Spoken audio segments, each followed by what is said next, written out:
Well, a very good evening to each and every one of you. Joining me, Miss Belinda Scandal and... Brandon McCaffrey. And... Carol Ann Whitehead. Carol Ann Whitehead, I know. Phased in. How are you, my love? Are you all right? I am. I'm all right. Flower, stealing that from you. Flower, thanks, cheers. Very nice. Okay. How are you doing? You all right? Have you had a good week? I have, yeah. What have you been up to? Have you seen anything good? Comedy. You've been what? Seeing and doing some stand-up comedy at the Thirsty Scholar. In Wigan? No, here. Oh, Wigan here, Oh, all right. I was in Wigan. What was you doing in Wigan, I was please? doing a musical all about George Orwell because he spent a lot of time in Wigan. Got my book, The Road to Wigan Pier, signed by his son and everything. He's by his son? By his son. God, he must be getting on a bit. He's about 84. Yeah, He was lovely, though. He was lovely. It was a really, really good time. He'll be grateful for the day out, won't he? Let's be honest. So, we've got a marvellous show lined up today, haven't we? We have. We really, really have. Do you want to tell what everybody else on the show? Well, we've got a musical performance. We've got a musical performance from our lovely Charlie Whittham, everybody, at the end of the show. We're going to be talking to him in a little while as well. What else have we got, please? We're also going to be talking about, I don't know if we can see it, so we've got this lovely little beer right here. Beer, everybody. This beer called Hold it still. I Am Woman for International Women's Day. I love that song. Love that song. We'll talk about that in a bit. Woman, Hear That Me song, Roar. I like that. I Am Woman, Hear Me Roar. Roar like a tiger, like a lion. Terrifying. Was that good? Yeah. That was almost Butch, wasn't it? What else have we got today? We're also meeting a gentleman called Stuart Lindon, everybody, and he's going to be talking to us about a brand new book that celebrates the wonderful world of the LGBT-ness, everybody, back in a certain genre that I kind of affiliate quite strongly with, everybody. So he'll be joining us in a little while's time. But first, though, our Carol Ann was lucky enough to speak to an opera diva the other day, weren't you, my love? Yeah. I calmed down my divaness just to let her shine because she is an absolute legend. And she's due to appear at the Lowry very, very soon. Where are we at? She's due to appear at the Lowry very, very soon, everybody. So let's have a little chat with this lovely lady. This is all about a bit of Carmen and Crystal E. Williams.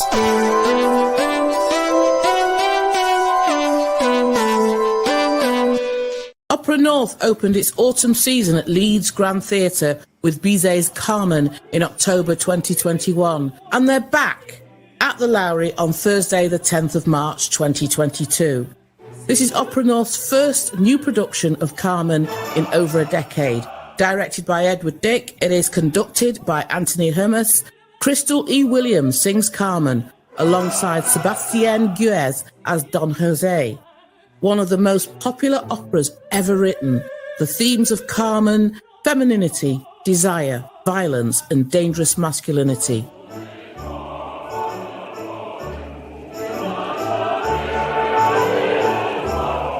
Audiences can look forward to unforgettable melodies such as the Habanera and the Toreador song. This new production turns the idea of Carmen, an opera by a man based on a book by a man about the downfall of a man, on its head, to look at the story from the point of view of a woman struggling to survive in a toxic, male-dominated environment.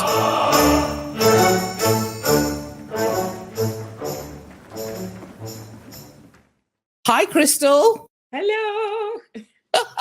Lovely to see you. How are you liking the north of England? I love it. I absolutely love it. Honestly, the UK has been like a second home to me since I stepped foot on this land, and it's been a wonderful, wonderful time here. Oh, that's fantastic. Well, first of all, before we get into Carmen, because that's what we're going to talk about in a little bit, I want to find out about the little Crystal E. Williams. There she is. What was the first thing she heard that made her think, I can sing opera? Oh, wow.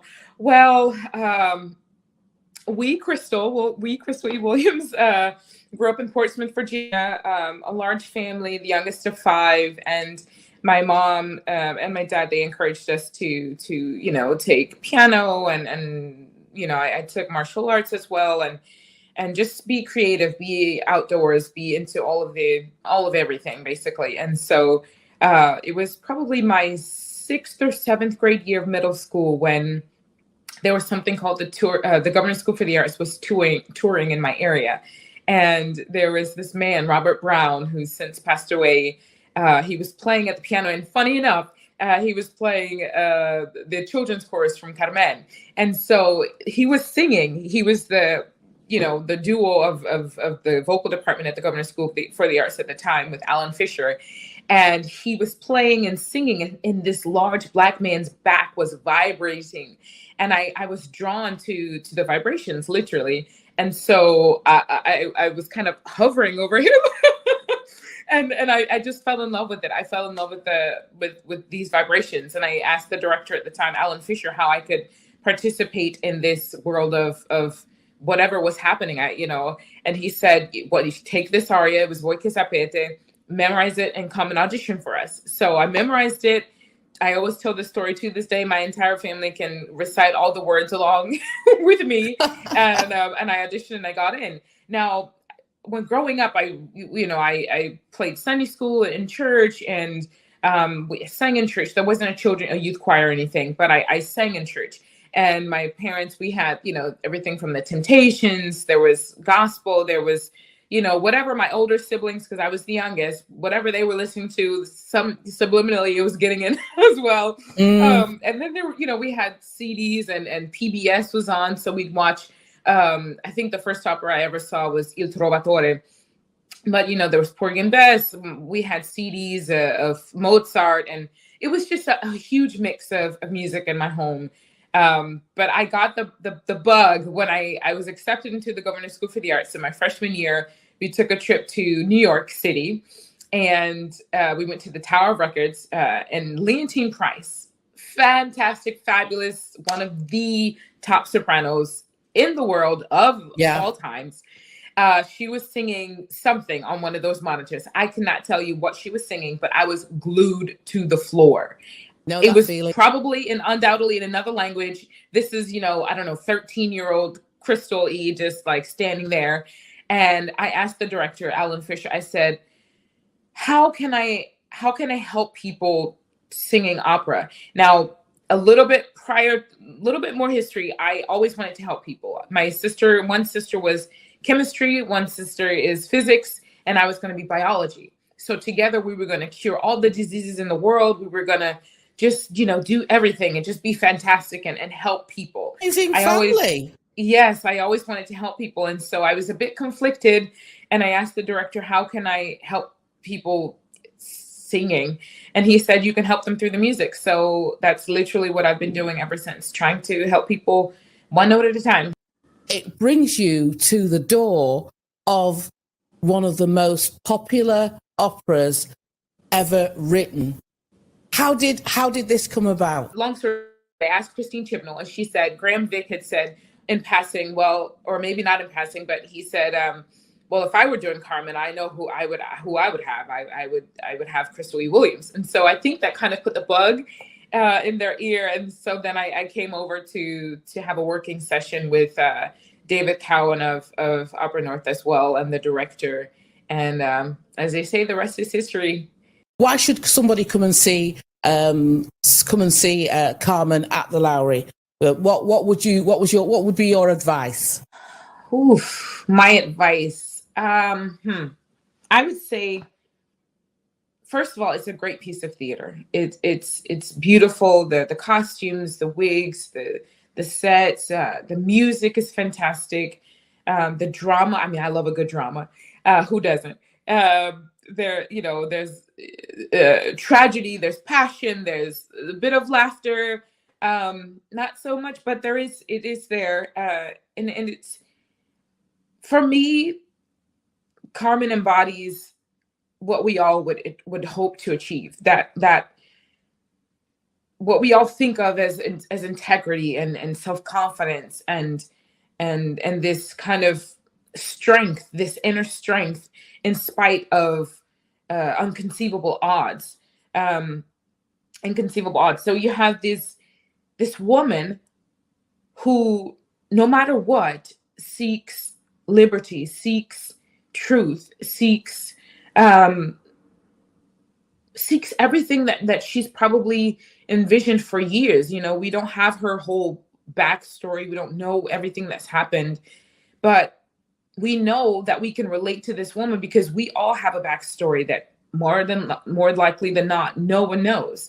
No one knows our struggles. No one knows why we've made the choices that we've made in our lives. And so when we go and we see someone like Carmen, she embodies what we would hope that we would have in ourselves if confronted with a similar situation, that we could stand firm in our beliefs, that we could stand true to who we are and who we wish to be, that we could, in spite of everything and everyone, that at the end, we could hold our head up high and say, I am going to go out the way I choose, that I did not compromise, that I did not allow myself to fall and to fail. And that falling and that failing is not according to anyone else's mind, but according to my own. So for me, she embodies this light that we all can see and we all can relate to, that we all would hope that we could see in ourselves.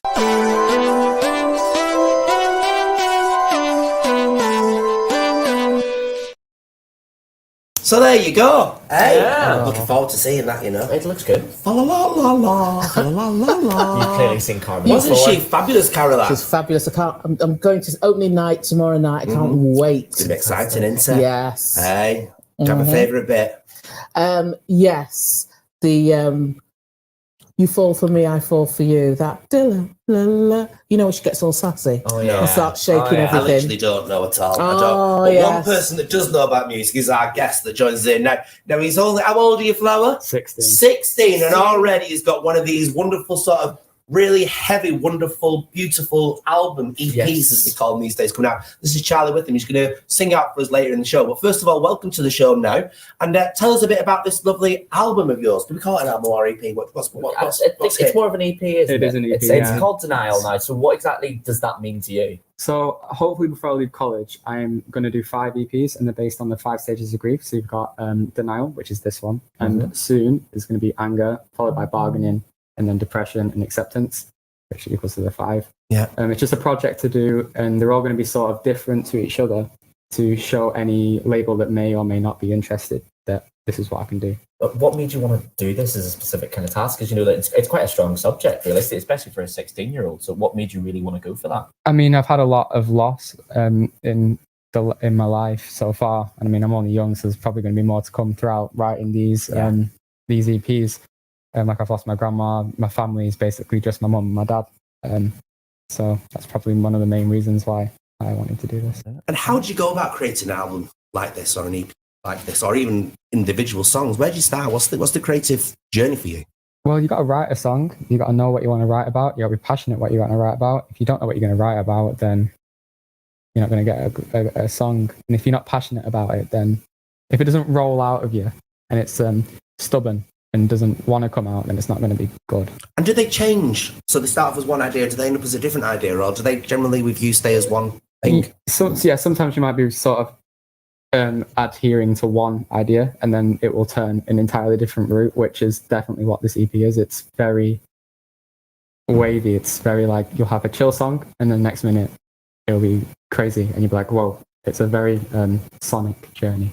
So you're definitely giving people a bit of a journey to go on as to listen through it. I know. Yeah. I'm looking forward to listening to this song. What song are you doing at the end of the show for us? It's called Honest. Honest. Yeah. Look forward to that. In the meantime, thank you very much for Thank you now. very much, Stay where you are, though, Flower. Don't move, because we like to see what's going on all around Manchester. And Ash is going to tell us exactly what's on. Here's your roundup of what's on across Greater Manchester. Kes is being brought to life from the 10th of March to the 2nd of April at the Octagon Theatre in Bolton. A moving coming-of-age story set in 1960s Yorkshire about how a young boy's life is changed when he meets a kestrel hawk. Disney classic Bedknobs and Broomsticks has made its world premiere as an exciting new stage musical and is enjoying rave reviews from critics and audiences alike. It's on at the Lowry from the 15th to the 19th of March. In need of a giggle? Why not join multi-award nominated comedian and proper proud gay Mancunian Stephen Bailey live at the Frog and Bucket on Wednesday the 16th of March. And taking place in iconic venues across Greater Manchester, Submerge Festival presents its first festival of experimental, international performance, music and visual art in the north, with artists from across the globe alongside the next generation of UK creatives.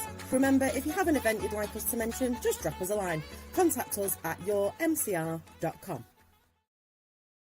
Absolutely so much going on around Always. Manchester. And one thing that's happening this week is the launch of a book, which basically looks like a scrapbook of my Your childhood, really? my childhood. And here to tell us a little bit about it is the author of that book. This is Stuart Lindon, everybody, and he joins us now. Hello and welcome, sir. Good evening. How are you? Very exciting week for you this week, isn't it? Launching this book. I'm exhausted. I've just literally got back from Manchester, from London half an hour ago. You see, I don't even know where I am. Which was what the 90s was all about, wasn't it? It was a very hedonistic time of living, and you managed to capture it with all these fantastic photos that are in your brand new book. Yeah, well, it was back in the 1990s. I was doing photography for Gay Times and All Points North. And, running around the bars and clubs from Birmingham to Newcastle and Manchester and Liverpool, and the one horse, what I call the one horse towns, like Huddersfield and Barnsley and Oldham, and so I got to see everything from the big glamorous clubs to the small bars in local communities. There really was so much going on in the 90s, and you managed to capture some massive 90s names, some big names, such as Boy George, for instance, and there was Julian Clary. I mean, these were massive names, and these were all people that were basically just joining in, and actually throughout your book, they actually say how important the 90s was to them. Yeah, so when I was editing the book, basically, I kept, back when I took the photographs, you have to remember, they were all on 35mm film. There was no digital cameras. And I'd kept the negatives, and I was so bored in lockdown, like a lot of people. We've all got that project at home that we'll get round to doing one day. Yeah, we've all got that. Well, this was it, and I sat down and scanned all these negatives. It took me a year, and then I teamed up with a guy called Joe Ingham, who was my editor, and between us, we spent another year editing down the photographs into the book. Excuse me. Chew. Bless you. That's London for you. And when we're going through the process, all these celebrities kept popping up. So, like you say, there was Boy George and Julian Clary at the village, at the Gay Pride in Manchester, and we thought, wouldn't it be great if we could contact them and see if they'd write something for the book? So we did, and they have. So peppered through the book, where they crop up, Paul O'Grady as Lily Savage wrote a beautiful little piece. Boy George, as we've said. Sue Pollard, who we know Sue. Yes. Got close and personal with our Sue. Well, Sue rocked up at the book launch in London last night, which was a great thrill for everybody. So that was just, somebody had asked me if there was any celebrity stories to tell. So I said, well, let me tell you about Sue Pollard and the incident with the Portaloo, which did bring some laughs, but So what was the incident with the Portaloo? We need to know. Oh, I can't tell you that. But it was backstage at Pride in Manchester when it was in Sackville, in the days when it was in Sackville Park in the early 90s. Oh yes, yeah. And there was Portaloo backstage, and Sue went to the Portaloo, but when she came out, it was like she fell over her own feet. So she sort of half stumbled, half bounded out, trying to make it look graceful. But the only problem was she was like the Andrex puppy. She had got the toilet roll attached to her shoe. So she was trexing across the backstage area, trying to adjust herself and stand up straight while dragging a whole roll of toilet roll behind her.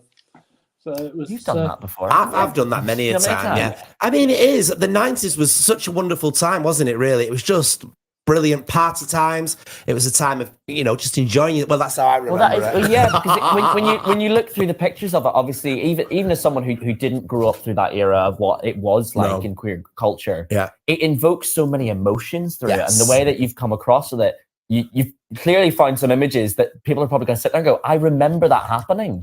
Oh, I've had loads of comments like that. So when I'd scanned the photographs, I thought, what will I do with them now? So I thought, I'll be lazy. I'll just set up an Instagram account because some people might want to see what they looked like. And you get those comments, oh my God, what was I wearing? Look at my hair. I had hair.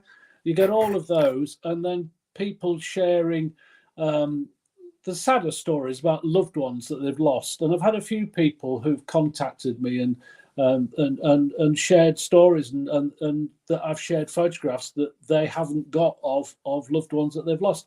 So there was the whole gamut of things. The funniest one was somebody who'd been following the Instagram for months, and they said, "Finally, I've been following this account for months. At last, somebody I've shagged." and why not? Of course. Finally, it's good to reminisce. It is. Well, it is. absolutely. At least they can remember them. You know. You're doing the launch at New York, aren't you, this week? Yes, tell us a little bit about that. Yeah, so Friday night at the New York Bar in Manchester. So there will be copies of the book available, and a lot of people who live in Manchester area are coming to pick up their pre-orders. Yeah. So it should be a really good night. Emma Goswell from BBC Radio Manchester is coming along to do a Q&A. So it should be good fun. It's going to be marvellous, and we look forward to that. And so that's New York. What time? Oh, you have to ask me. I think it's about 8 o'clock. What time? I think it's at 8 p.m. 8 p.m. There we go. 8 p.m. New York. A wonderful night out. I've really enjoyed flicking through this book. I've really enjoyed it. It's definitely one that people should fully get engrossed in if they were around in the 90s, or indeed if they want to remember what the 90s was. One final question, Stuart. Do you think if you were to take pictures of the club scene these days, it would be as enticing and exciting for people? I'm not sure. I mean, the scene has evolved and it's changed, hasn't it? You know, and back in those days, there was no mobile phones. People these days, they want to use all the different apps to make themselves look young and beautiful like me.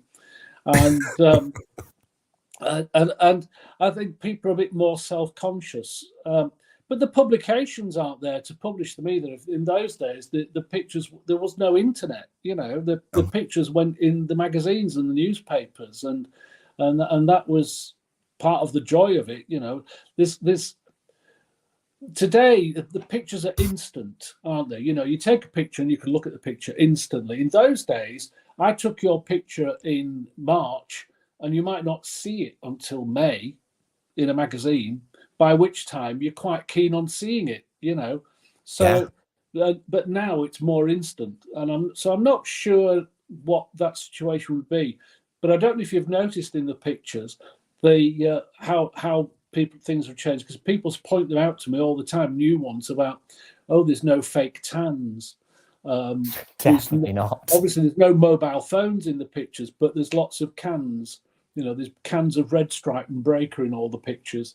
And very little posing as well, which is fantastic. Very little posing, and very few tattoos. True, very true. Well, there's a thought to ponder on. Yeah. We're out of time for now, Stuart, but thank you so much for joining us today. And the best of luck with this fantastic book. Get behind it, everybody. Out and about with our lovely Stuart Lindon Roads there, everybody. Absolutely fantastic. On Friday at 8 p.m. at New York. Oh, you're good, you are, aren't you? I am. Go on, do the next link then. Go on. All right, next up, we have got our Hayley with On the Bar.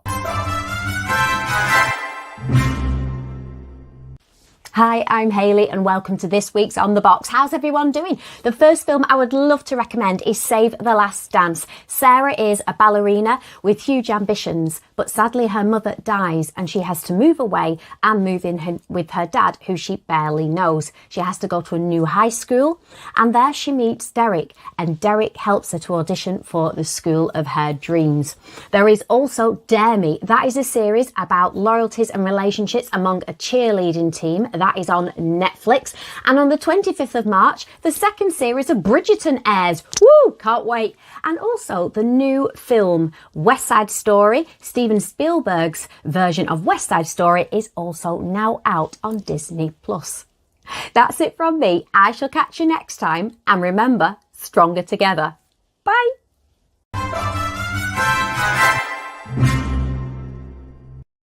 Literally, so much going on there, so isn't much, there? Always. I'm even getting a call by the sounds of it. It sounds good, doesn't it? I'll tell you what, it was International Women's Day, wasn't it? Yesterday was International Women's Day, but we own the whole month. You own the whole month, indeed, because on Friday, you had, Saturday rather, Is it Saturday? Sunday. No, Sunday. Sorry, I'm very distracted by everything that's going on. Yeah, it's just like, ooh. It's manic. On Sunday, you did your lovely walk.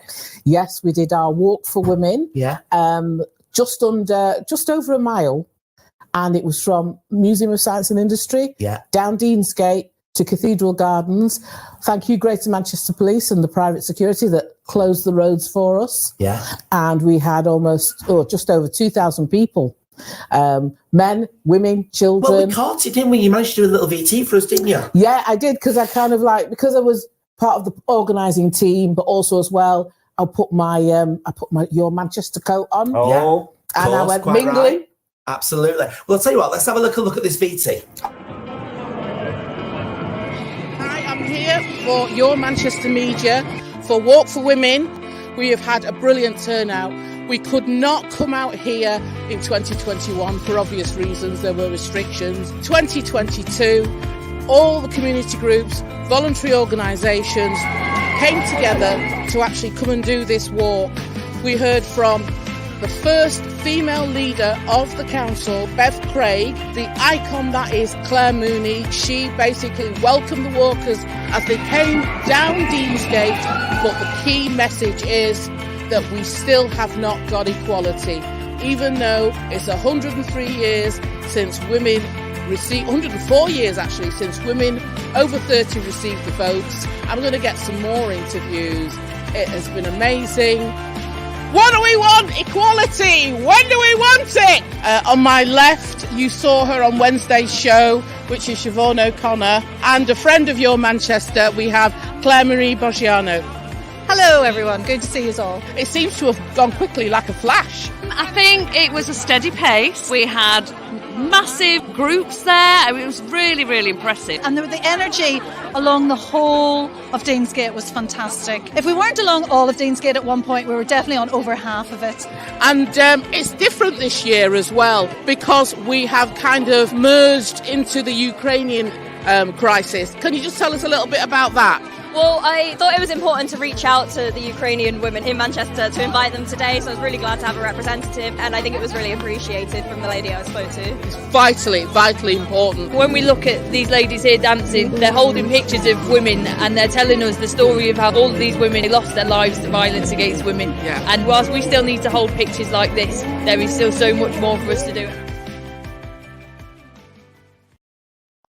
So, yeah. Right. Hey, it was busy, wasn't it? Oh. Yeah. Crikey, it was busy. Yeah. And do you know what? I ordered the sunshine. You ordered, and you got it, didn't you, on that particular day? You really did. Woe betide. Now, we're joined in the studio now by our lovely Hannah, all the way from the Red Willow Brewery, who's been doing something very, very special. Yes. This, to everybody here, might just look like, leave it there, that might just look like beer, everybody, to everybody else. However, this is a very special beer, isn't it? Why is it so special, please, Hannah? Because 8 incredible women came together and brewed it for International Women's Day. Yes. Now, you're involved in the site, Carol Ann? Yeah, I was really honoured when they contacted me. Hannah and Toby and the team contacted me to be one of the 8 women to brew the beer from scratch. You know, smelling hops. You're going to tell me off when I say things wrong. Smelling hops and smelling like biscuits or Horlicks or whatever it is. And malts, just, all the malts. And it was just Horlicks, malts. Well, yeah, I was going, it's like Horlicks, Hannah. But it was absolutely gorgeous, wasn't it? And I was like a kid, wasn't I, around the brewery. When she was measuring out the salt to go into the beer, you had to put 100 grams in, and she did it by grain. I was. Like I was making salmon. 100 grains. So how did you come up with the flavour that you end up going with? For one thing, what I wanted to create was a beer that you wouldn't stereotypically place with a woman. So it's the generic low ABV. That's not what we wanted to create. We wanted to create something heavy, something dank, something that was going to be, without punny, a bit of a mouthful when you drank it. Yeah. So that's what we created. We wanted something that was going to be really juicy but bitter, kind of something that was a bit full. You can talk about it all day, but there's only one way to do it. Yeah, sassy strong beer. So we have to say there's a QR code in here. Now, what happens when you click on the QR code? I think we've got a little an overlay that goes with this as well. What happens when you click on the old little QR code there? It will take you to a Google Sheet, which will show you about the beer, like what we created, the flavor profile, a little bit of all the different hops that went into it, and then also individual profiles for every single woman that took part. Should we taste? Yeah, so I'm on the Has anybody else tasted this yet, by the way? Yes, I've drank a lot of it. I'm not really a big beer drinker, I'll be honest with you, but I'll certainly give this a good go. Cheers. Smell. Cheers, love. Shabba. Is it mango? Is it guava, lychee? Oh, that's different. Oh, that is. So what's in this? What flavours am I looking for in this thing? Because I'm getting a bit of passion fruit. Yes. Yeah. So high five to you, Flower, for picking out your flavours. Well, it's not passion fruit, is it? It's got aspects of passion fruit that are just not written down. So there's 5 different types of hops in there. And each individual hop brings a little bit of something different. So the initial the aroma that you're getting from it, the smell that's coming from the citrus, that will give you the orangey, limey zestiness that you get, and then initially with the taste as well. But then you've also got other hops in there, such as Columbus, the Cascade, the Chinook, that are going to give you the piney, the grapefruit, the lychee, the kind of aromatically exotic fruits. That's the flavour profile there. Refreshing that. That is, do you know what that is? That's a Sunday morning. Sunday morning. It's a Sunday morning that, you know, when you've been out the night before, but you still want to have a little bit more to drink. Do you know what? It's a very kind of drink I feel. Sunday morning in the al sunshine. fresco. Yeah, in the sunshine. Yeah. You know, you can sit out somewhere, you can chill in the sun. It's quite refreshing, while also still being heavy, like you say. It doesn't taste like 6.1. No. No, if you told me that was 6.1, I'd be about 3 cans and then go, wow. Well, as I always say to our viewers, if you are thinking about drink driving, make sure you've got a car. Now, this is absolutely lush stuff. I'm very much enjoying this. Because you've gone with the IPA style for it. What made you want to go with that when you were creating it? Because obviously there's so many different types of beer nowadays. Well, the IPA style came from the fact that we actually couldn't describe the beer. The beer itself has nuances of like West Coast, East Coast, and very like New Englandy. So when you've got so many aspects of different styles, we just called it an IPA because that's what it is. We didn't want to create a dark beer. We didn't want to create a pink beer or juicy beer. We just wanted something that was a beer that nail on the head, can't go wrong with it. We did go around and sort of taste from different vats with really dark beer, raspberry sours. We did taste from different vats. That was really hard to do. My job's really difficult. I'm waiting for the day when they bring out, because my favourite sweet was always a sherbet dip dab. Oh, we've made a sherbet dip dab sour. I was actually telling well, why have I not got that here right now with me, please? We've got gin and tonic saisons. We've got everything. Yeah, we've got to get down to Red Willow Brewery. Can we get her back, please? Thank you. We'll send you an empty case if you can just fill it and bring it to us. Where are these available from? Online shop and in many different places. If you scan the QR code, it actually has a list of every single venue pouring and serving it in can. It's obviously called I Am Woman as well. Yes, go on. It's your beer, love. You can have I know, but my throat is a bit. It's called I Am Woman. What made you really go for that as a term? Because there's so many different, obviously, terminology you can go with. So we went with I Am Woman. It was a long story with it. Obviously, there's a song recently that came out that's found on social media with the lyrics I Am Woman. We had a lot of people involved with the brew day that had connections to the music industry, so we wanted to follow the sort of musical reference without actually referencing it. And we thought it's very powerful, bold statement like Bish Bash Boss. That's almost going to be gone soon now. It's that good. Everybody, if you are drinking, make sure you try and go I Am Woman. I Am Woman. I Am Woman. Right then. I'm really proud of that. I think you should be proud of that as well. It's lovely. It's lovely. And I like the old wrapping on it as well. Yeah, so the design, going to just quickly say design, we had a chat, didn't we, about making the design so the silhouettes were diverse, so ethnically diverse. Yeah, I decided that wasn't going to use our graphic designing team. We wanted to do it in-house, so I designed it myself. And Carol Ann came and you helped me with some of the colour choices, making sure that the silhouettes that I used in the image were more diverse, make sure it was more inclusive.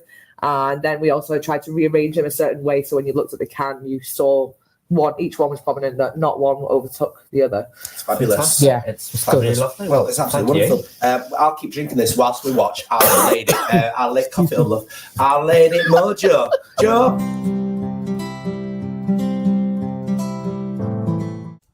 It's Jo Brittany, neurosculpting performance coach, for another minute of mojo. Do you ever find yourself navigating highly charged emotions. Maybe that's anger or frustration, or perhaps you feel very overwhelmed, anxious or worried. If that's the case, you're likely to be stuck in this part of the brain, your midbrain, which you might know of as your fight or flight center. And I have a character who lives there, who can take over inappropriately and not be very helpful at times. And I call him Frankenstein. Now, Frankenstein is actually a life-saving gift when we need him. If our life is under threat or in imminent danger, we need Frankenstein to help us mobilize and take action. So whether that is to genuinely fight for our life or to flee. However, he also gets activated inappropriately, sometimes at the level of our thoughts, and sometimes some of those thoughts are not very helpful.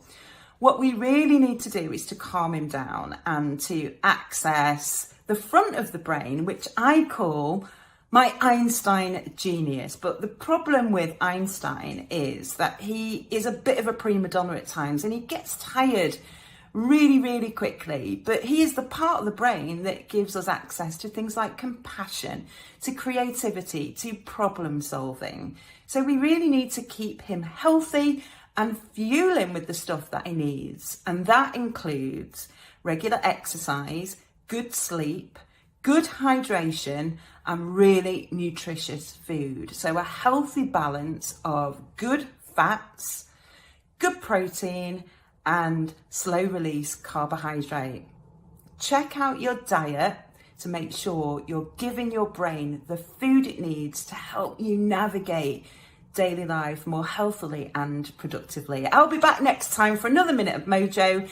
In the meantime, you can connect with me on my Instagram account, joebritton.mojo.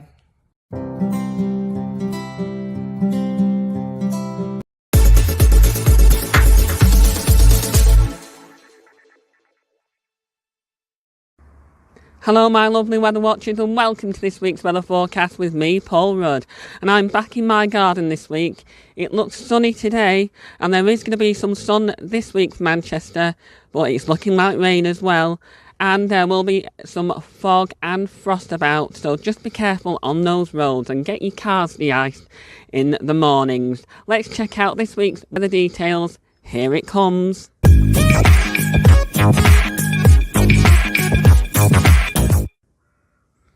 Alright, Thursday is looking cloudy with the temperatures of 13 degrees Celsius. Friday is looking like rain with the temperatures of 13 degrees Celsius. Come to the weekend right now, Saturday is looking sunny and cloudy with the temperatures of 12 degrees Celsius, and Sunday is looking cloudy with the temperatures of 12. And okay, we're getting the sun right now, but it is going to be a bit breezy around the rear, so get nice and warm if you can. And I'm going to leave you right now with this thought. The greater your storm, the brighter your rainbow. Back to the studio right now for this week's brilliant episode of Your Manchester.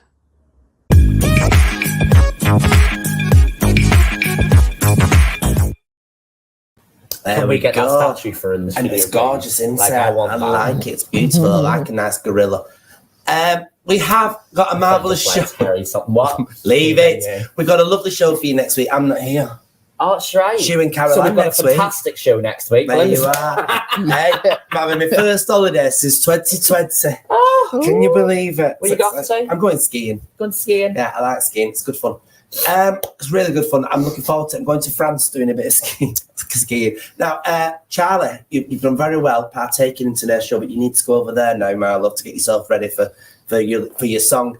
Other than that, next week we are celebrating Patrick's Day. Patrick's Day. Oh, it's me day. It's your day, and it's my day. You've got loads on the show as well. I'll have another beer over there. Well, I'll have it now while we're listening to our Charlie. In the meantime, everybody, thanks for watching this week's episode of Your Manchester.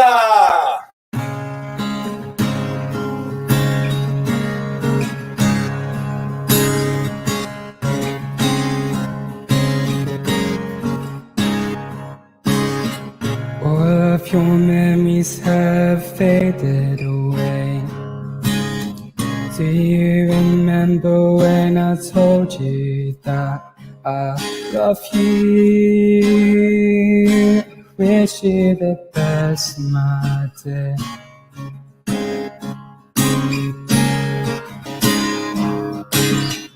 Time stopped so still when you weren't ticking anymore. Fragile family has been smashed to bits. Oh, it was you that held us together.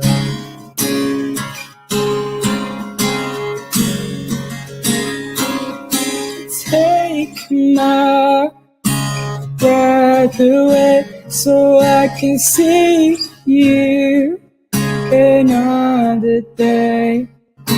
Hold me like you did back then, when I bumped my head, jumping on the bed. I'll be honest, I want all of this. I'll be honest, I want all of this. My guardian angel, she made everything alright. Problems disappear, you was my light, and it's you barred from existence.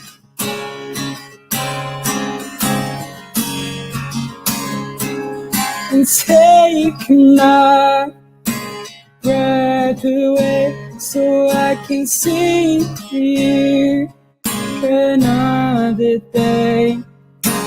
Hold me like you did back then, when I bumped my head, jumping on the bed. I'll be honest, I want all of this.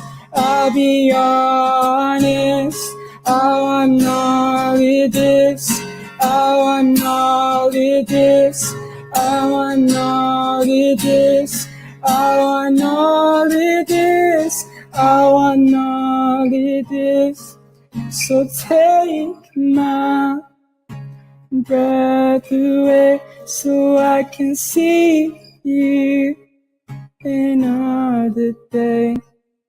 Hold me like you did back then, when I bumped my head, jumping on the bed. You gave all you had to me in memory. Best friend and mother, always there for me, and it's you.